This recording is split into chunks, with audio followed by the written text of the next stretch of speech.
Desde infidelidade em série a revelações inesperadas, cada caso desenrola-se sob o escrutínio de um juiz sem sentido. Junte-se a nós para mergulhar numa teia de disputas de paternidade, onde os segredos são expostos e as relações são postas à prova. Prepare-se para ser cativado por histórias de amor, traição e a busca por respostas que podem mudar vidas para sempre. O Sr. McCormick chega ao tribunal de paternidade com uma queixa preocupante. A mulher que ele acreditava ser o amor da sua vida revelou-se uma traidora em série.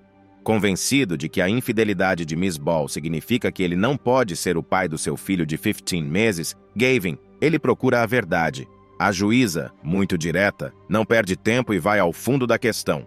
Ela pergunta se a afirmação do Sr. McCormick de que a SRA Ball é uma adúltera descarada está correta, ao que ele responde afirmativamente.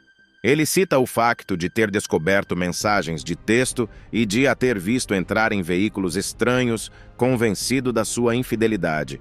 Miss Ball admite a sua traição, mas mantém que o Sr. McCormick é o pai de Gavin, apesar das suas acusações. O Sr. McCormick conta em pormenor como começou a sua relação, salientando o historial de infidelidade de Miss Ball. Ele manifesta dúvidas sobre a sua paternidade, apesar de ter criado uma ligação com Gavin. O juiz orienta a conversa para as tentativas do Sr. McCormick de apanhar Miss Ball em flagrante delito, o que leva a uma narrativa cômica intitulada Como Apanhar a Sua Traidora em Série. Ele descreve como a seguiu e a confrontou por ter entrado num caminhão, acreditando que ela estava a ser infiel. Miss Ball contrapõe a sua história, sugerindo que são as inseguranças dele que estão a motivar as suas suspeitas e não as ações dela. O aspecto emocional do julgamento vem à tona quando o Sr. McCormick se emociona ao falar da sua ligação com o bebê Gavin. No entanto, Miss Ball ignora os seus sentimentos, dizendo que passaram 16 meses juntos e afirmando o afeto de Gavin por ele. Apesar da sua confiança, o juiz aponta a incerteza devido ao facto de Miss Ball ter admitido que teve relações sexuais com outra pessoa no mesmo mês. À medida que a tensão aumenta, são revelados os tão esperados resultados da paternidade. Num momento que salva o dia para o bebê Gavin, o tribunal confirma que o Sr. McCormick é de facto o pai. A Miller, em esperar apoio contínuo de alguém que não é o pai biológico, é digna de nota, especialmente quando há outro possível pai envolvido. Preparem-se para uma viagem alucinante à medida que o próximo caso dá uma volta sinuosa pelo reino das dúvidas de paternidade. Comecemos pela Miss Parker, que declara com confiança que o Sr. Morton é o pai do seu filho de 7 meses, Aaron. Ela alega que a atual namorada do Sr. Morton, Sharona, o influenciou a negar a paternidade devido à sua própria incapacidade de conceber um filho com ele. Miss Parker está a pedir $2,047 em despesas de infância. No entanto, o Sr. Morton tem a sua própria versão dos factos, que Miss Parker rapidamente desmente. Ela confirma ter tido um filho com o Sr. Morton, esclarecendo que o seu filho de 5 anos não é a criança em questão. Também admite ter mantido relações sexuais com o Sr. Morton e com a SRA. Lehman, a namorada do Sr. Morton, embora não num cenário de menage à trois. Enquanto Miss Parker partilha a sua dinâmica com o tribunal, a SRA, Lehman intervém para dar a sua perspectiva. Ela afirma que encorajou o Sr. Morton a envolver-se sexualmente com Miss Parker por compaixão, dada a sua solidão durante a gravidez. A confissão sincera da SRA. Lehman sobre o seu acordo não convencional cria um momento memorável na sala de audiências. Miss Parker afirma a sua certeza de que o Sr. Morton é o pai biológico de Aaron, especialmente antes de uma data específica em maio.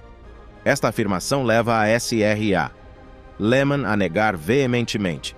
O ambiente na sala de audiências aquece à medida que trocam palavras, com Miss Parker a insistir que as suas relações íntimas se restringiam a pessoas em quem confiava.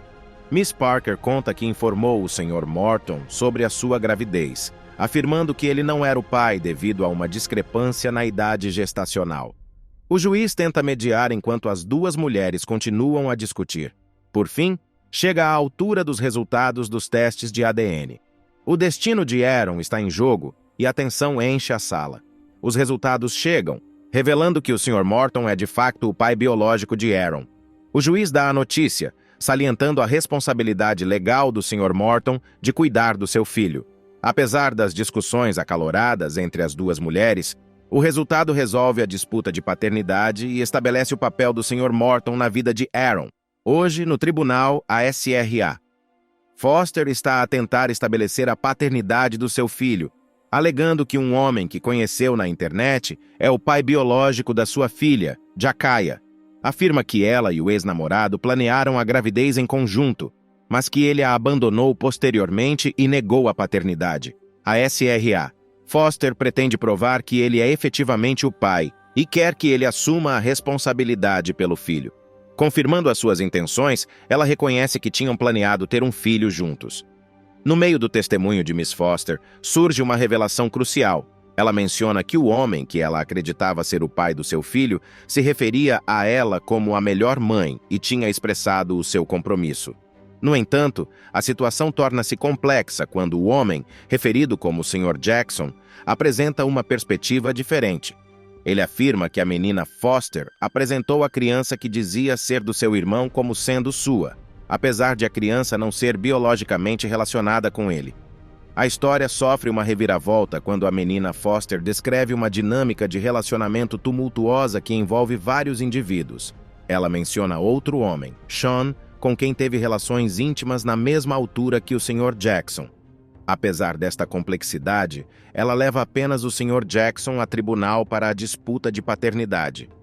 O juiz analisa a cronologia dos acontecimentos, concentrando-se na altura em que a menina Foster soube da sua gravidez e no envolvimento dos potenciais pais.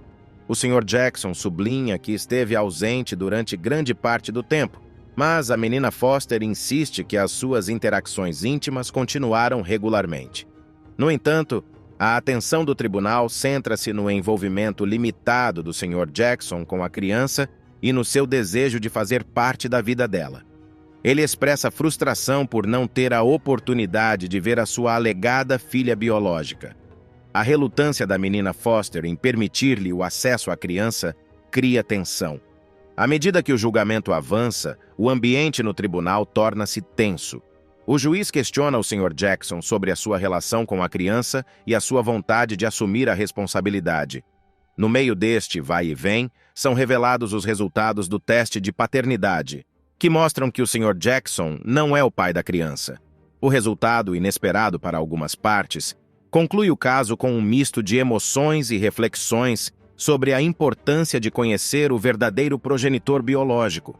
Estes casos deram-nos a volta à cabeça. Qual é a sua opinião sobre o assunto? Diga-nos na secção de comentários abaixo.